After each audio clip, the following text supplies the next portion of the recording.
The first thing I noticed was his hands. They trembled like thin branches in a storm when he passed me the envelope. I thought he was just another late-night passenger trying to escape the October rain. But then I saw the number written in neat blue ink, $25,000, and for a moment the sound of the storm outside disappeared. His name was Lionel Grant, 86 years old, dressed in a dark wool coat that probably cost more than my entire car. My 2009 Ford Ranger heater, wheezing, smelled faintly of damp cedar and gasoline, the scent of the life I used to have before everything fell apart. The rain beat against the windshield like 1,000 small fists. Downtown Milwaukee shimmered under streetlights blurred by water, each reflection trembling on the glass like memories you wish you could forget. Mr. Grant sat behind me silent, his breath fogging the window beside him. The city hummed with sirens and the low growl of traffic, but inside the cab, it was just the sound of his breathing and my heartbeat trying to keep pace. I'm Evan Callahan, 42, once the proud owner of Callahan Timber Works, a small woodworking business my father and I built from nothing but sawdust and hope. Now I drive Lyft to make rent and keep gas in the truck that refuses to die even when I wish it would. Some nights the app pings feel like heartbeats, proof I'm still alive, still useful to someone even for 15 miles at a time. When he finally spoke, his voice was softer than the rain. "You remind me," he said, "of the man I failed to forgive." I turned, half expecting him to laugh. He didn't. His eyes were steady blue like faded denim, but tired, so tired they looked transparent under the passing light. "Sir," I stammered, "I think you might have mistaken me for someone else." He smiled, the kind of smile that doesn't reach the eyes. "If only I had," he murmured. The wipers dragged across the glass in slow, uneven arcs. Every flash of a passing headlight painted his face in brief bursts of white and gold, like the film reel of a life near its end. He held the envelope tighter for a moment, then set it gently on the console between us. His fingertips brushed mine, cold, trembling human. "I'm staying at the Riverside Hotel," he said. "Thank you for the ride. And for listening." His words lingered too formal, like a goodbye rehearsed too many times. When I pulled up to the hotel entrance, he didn't move right away. The rain softened a sudden calm after hours of pounding, as if the weather itself was holding its breath. He met my eyes in the mirror and whispered, "Make sure you open it tonight." I nodded, but he was already gone, stepping into the glow of the revolving doors swallowed by gold light and silence. I waited until he disappeared before I drove off, the envelope still warm in my hand. By the next morning, Mr. Lionel Grant was dead. And my life, though I didn't know it yet, was no longer my own. I didn't open the envelope that night. I left it on the dashboard face down like a secret I wasn't ready to know. The rain had stopped by the time I drove back toward Appleton, but the world still looked wet and bruised. Neon signs smeared themselves across puddles, and the road hissed under my tires. Somewhere between exhaustion and disbelief, I told myself I'd cash it in the morning if it was even real. By dawn, I was parked behind Miller's Gas and Go, the same spot I'd been sleeping for almost 6 months. My Ford Ranger coughed awake like an old smoker each time I turned the key, and the seat springs had long since molded to my body. That truck wasn't just transportation. It was my bedroom, my kitchen, my last piece of pride. I used to own a place, Callahan Timber Works, a small woodworking shop my father and I started in 2004. We made pews and altars for local churches, library tables for the university, anything built to last. Back then, the smell of varnish and sawdust felt like wealth to me. Now the scent of pine just reminded me of the bankruptcy papers that smelled the same. When the economy crashed, orders dried up overnight. I mortgaged the workshop to make payroll thinking things would turn. They didn't. Within a year, I lost the building, the house, and finally Marlene, who couldn't bear the silence of a man watching his life burn from the inside out. She moved to Green Bay with her sister, taking our daughter Emily, who was only 13 then. I told her it was temporary, that I'd rebuild, but she just looked at me with that polite kind of sadness children wear when they realize their parents can lie beautifully. Now, every other Friday, I get a message from her, usually a selfie with her science fair ribbons or the dog she begged for years ago. I reply with heart emojis, pretending that's what fathers do when they're too ashamed to write full sentences. Dad still leaves voicemails. Always the same line. Son, I've still got tools, if you've still got hands. He means it kindly, but it feels like a reminder carved into wood, every word a splinter. I listen, then delete them before I can think about calling back. Pride is cheaper than forgiveness, but it costs more in the long run. A week before I met Mr. Grant, a tow truck nearly hauled my Ranger away while I was inside a diner counting quarters for coffee. I ran out barefoot, waving my Lyft badge like a flag of surrender. The driver shrugged, said the repo order wasn't in his name, and left. I stood there under the flickering light, shivering, watching the truck's shadow disappear into the snow. In my wallet, I keep a photo of us, me, Marlene, and Emily standing in front of the shop before everything went under. The corner's torn, the ink faded, but it's the only proof I ever built something that mattered. Sometimes I run my thumb across it until the paper softens, wondering if you can sand regret smooth like wood. That morning, as sunlight pushed through the fog, I finally opened the envelope Lionel Grant had left me. Inside wasn't just money. There was a business card, thick as cardboard, and a handwritten note that said, "You'll understand soon." For reasons I still can't explain, my hands began to shake, just like his had. I kept Lionel Grant's note tucked in my wallet for days before I could bring myself to look at it again. The words "you'll understand soon" felt heavier each time I read them, like they were written in stone instead of ink.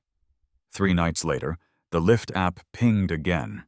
A ride from Grant Bio Pharma, the corporate building that still bore his name in stainless steel letters. I hesitated, thumb hovering over accept, but something in me said I had to.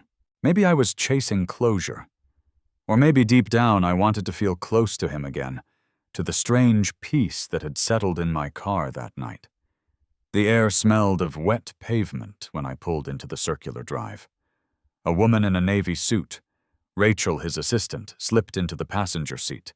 She spoke softly, said the company was finalizing Mr. Grant's affairs. I nodded, unsure what to say. When she mentioned his funeral, I realized how absurd it was that I was grieving a man I'd known less than an hour. After dropping her off downtown, I sat in the car, staring at the rain streaking down the windshield.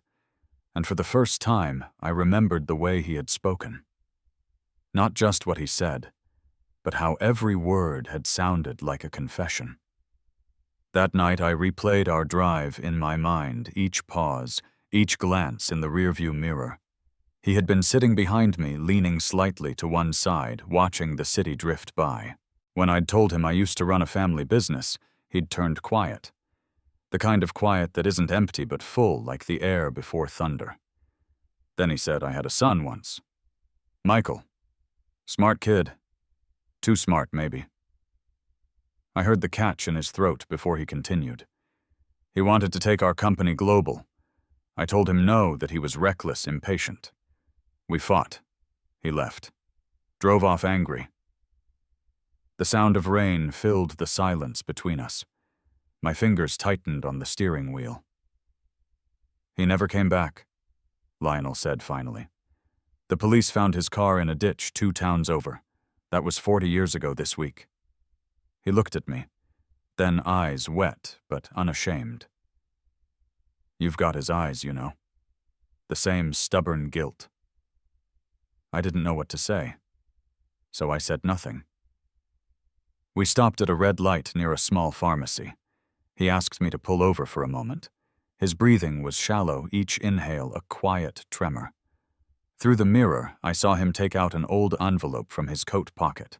It was creased, yellowed edges soft from years of folding. On the front, in faded ink, were the words, "For Michael, if I ever find the courage." His hands trembled as he traced the handwriting. Then he whispered, "I've carried this letter longer than I should have. I've rewritten it every birthday, every Christmas, every day I thought I could forgive myself and never did." He looked out at the rain again. "If you still have a father, call him. Don't wait 40 years like I did." I wanted to speak, but my throat locked. The light turned green, the rain thickened, and we drove on in silence, 2 men breathing in the same regret, both wishing for just one more chance to make things right. I didn't call my father that night. Not right away. I sat in the driver's seat for hours listening to the engine tick as it cooled, watching the rain trace silver veins across the windshield. Lionel's voice wouldn't leave my head. "If you still have a father, call him." I told myself I'd do it tomorrow. Then tomorrow became next week, and next week became 10 months of silence. Pride is a slow poison. You don't taste it until it's too late. It was late November when the loneliness finally won. The cold had started to creep in, turning the steering wheel hard, and the nights even harder. I was eating a gas station sandwich when I opened my phone and saw the last voicemail Dad had left. "Son, I've still got tools if you've still got hands." That was it. No anger, no guilt. Just love hidden under sawdust and stubbornness. I hit call before I could talk myself out of it. When he answered, his voice was rough with sleep. "Evan." I froze. My throat burned like every word I'd swallowed for the past year was trying to claw its way out. "Yeah, Dad. It's me." There was a pause long enough for regret to fill every inch of the cab. Then he said quietly, "I never needed your success, son. I needed your voice." Something inside me broke open. I don't remember crying, only the sound of my own breathing catching like the engine on a cold morning. He told me to stay put, that he'd be there soon. I tried to argue, but he'd already hung up. 3 hours later, headlights cut through the fog behind the gas station. His old Chevy rolled up beside my Ranger, still rattling like it did 20 years ago when we hauled lumber to our first workshop. He stepped out holding a brown paper bag and his rusted toolbox, the one with my initials carved into the lid when I was 12. "I didn't know what you'd eaten, so I made sandwiches," he said, voice trembling between humor and heartbreak. He climbed into the passenger seat, the cab suddenly smaller, warmer. For a long minute, neither of us spoke. The wipers squeaked in the quiet. Then he reached over and gripped my shoulder. "You did good, son. You tried. That's enough for now." I lost it then, 42 years old, and crying into my father's flannel like a child. He didn't say anything more. He didn't have to. The smell of coffee on his jacket, the rough skin of his hands, those were the words I'd been needing all along. We sat there for hours, 2 men surrounded by rain forgiveness, hanging between us like steam on the windows. When he finally fell asleep, head leaning against the door, I realized I could breathe again. What I didn't know, what neither of us knew, was that miles away at the Riverside Hotel, Janice, the night clerk who'd checked Lionel in, was listening to a voicemail left on the front desk phone. It was from Lionel himself, recorded the night he died. His last request was simple. If he ever calls his father, tell him I kept my promise. but I wouldn't hear those words until much later. That night, for the first time in years, I wasn't afraid of morning. The morning after my father came, I woke to sunlight cutting through the fogged windshield, his jacket draped over my shoulders. He was already gone, left a note on the dashboard that said, "Coffee's inside. Back later." The world felt still for the first time in years. I remember thinking maybe this is what peace sounds like, silence without shame. But peace didn't last long. Around 900 a.m., my phone buzzed with an unknown number. I almost ignored it, thinking it was another debt collector. Something told me to answer. "Mr. Callahan," a formal voice said. "This is Harris Weller, attorney for the estate of Mr. Lionel Grant." I blinked, still half asleep. "You've got the wrong guy." "I don't believe I do," he said evenly.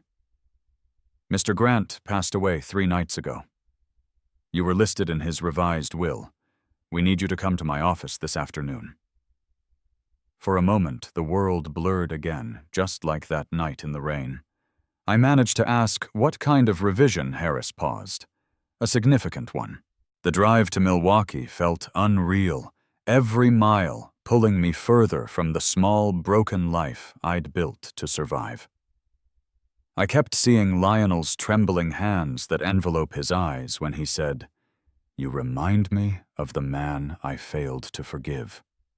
The law office sat on the 12th floor of a glass building that looked too clean for grief. Inside it smelled like old books and lemon polish. A woman around my age greeted me, Rachel Weller, Harris's daughter and legal assistant. She smiled gently, the way people do when they know you're about to hear something that will rearrange your life. "Mr. Grant's passing was unexpected," she said softly, leading me into her father's office. But he was clear about his final wishes. Harris looked up from a stack of folders, silver hair sharp against his dark suit. He didn't waste time. "Mr. Callahan, I'll be direct. Lionel Grant named you as the sole heir to his estate shares of Grant Biopharma, multiple properties and liquid assets totaling approximately $92 million. The words hit me harder than any accident could. I laughed once, short and sharp. "This has to be a mistake. I barely knew the man." Harris slid a thick folder across the desk. Inside was Lionel's will, signed and notarized the night before he died. Tucked behind it was a smaller envelope sealed with wax addressed in careful handwriting to Evan Callahan. Harris gestured for me to open it. My fingers felt numb. The letter inside was brief, no flowery farewell, no apology. Just a single line written in Lionel's steady, deliberate script. "The truth lies in your bloodline, not your bank account." I stared at the words until they blurred. Rachel watched me quietly, her expression unreadable, though something flickered in her eyes. Sympathy, maybe curiosity. I wanted to speak to ask what any of it meant, but my mouth wouldn't cooperate. $92 million. From a man I'd met once. A man who'd been dead less than 72 hours. When I finally stood, the room tilted heavy with air that smelled of paper and finality. Harris's voice followed me to the door. Mr. Grant was not a man who did things without reason. "I suggest you read the letter again." Outside, the winter wind hit like a slap. I sat in my truck for what felt like hours, the letter open on my lap. Lionel's words burning into me. Bloodline. And for the first time since the night he died, I felt that same trembling in my hands, only now it wasn't just confusion. It was fear. For days after the meeting, I carried Lionel's letter in my jacket pocket like a live wire. "The truth lies in your bloodline." The words wouldn't leave me alone. Every time I caught my reflection in the window of my truck, I thought I saw him. Those same tired eyes, that same gravity in the face. Rachel called 3 days later. Her voice was careful, almost hesitant. "Evan, my father wanted me to forward you something Mr. Grant's medical file. It was part of the estate documentation. There's something unusual you should see. We met at a coffee shop near the courthouse. The place smelled like burnt espresso and rain-soaked coats." She slid a manila folder across the table. Inside were copies of old hospital records pages yellowed at the edges. Patient Lionel J. Grant. Listed emergency contact, Mary Callahan. My chest tightened. My mother's name was Mary, I said slowly. But she worked at St. Anne's Hospital, not at some corporate clinic. Rachel's eyes softened. "That's the same one listed here, St. Anne's 1981. She's marked as attending nurse on several of his charts." The air seemed to thin around me. I remembered my mother's hands always smelling faintly of antiseptic and lavender soap, always steady, even when mine trembled. She'd died when I was 16, taken by cancer, before I could ask her who she'd been before motherhood. I turned another page and saw it typed in black ink, circled in red by someone years later, "Pregnancy confidential." Patient reports. Father unknown. Termination reported not confirmed. I felt the blood drain from my face. "That can't be right," I whispered, but Rachel only nodded, her expression unreadable. "Lionel Grant paid a large sum to St. Anne's that same year," she said. "There's no record of where it went. He might have thought the baby didn't survive." My hands shook as I flipped through more documents. Near the back, a faded photograph slipped free. A young woman in a nurse's uniform, hair pinned up neatly, holding a newborn wrapped in a blue blanket. Someone had written on the back, "For Mary with courage." The room blurred. I heard my own voice say, "He wasn't just some dying stranger." Rachel leaned forward, her tone quiet but firm. "Evan, I think Lionel Grant was your grandfather." For a long time I couldn't speak. Everything inside me collided, the grief, the disbelief, the sick irony of it all. The man who'd looked at me like a ghost, who'd handed me his regrets, wrapped in an envelope, was blood. He'd spent 40 years building an empire, and died thinking his family line ended in a car crash. Later that evening, Rachel drove me to my late mother's apartment, the one still preserved by the landlord, full of boxes no one had claimed. The air smelled of dust and lilac. On the shelf sat a worn, leather-bound notebook. Inside were her journal entries from the 1980s, short, tidy clinical until one page. "Elle came in again today. He looks so lonely. He doesn't know about the baby. Maybe it's better this way." I closed the journal, tears blurring the ink. For the first time, I understood the look in Lionel's eyes that night, the mix of recognition and sorrow. He hadn't seen a stranger in me. He'd seen a second chance. The envelope, the money, the will, it wasn't charity. It was legacy. And the man who saved my life had been part of it all along.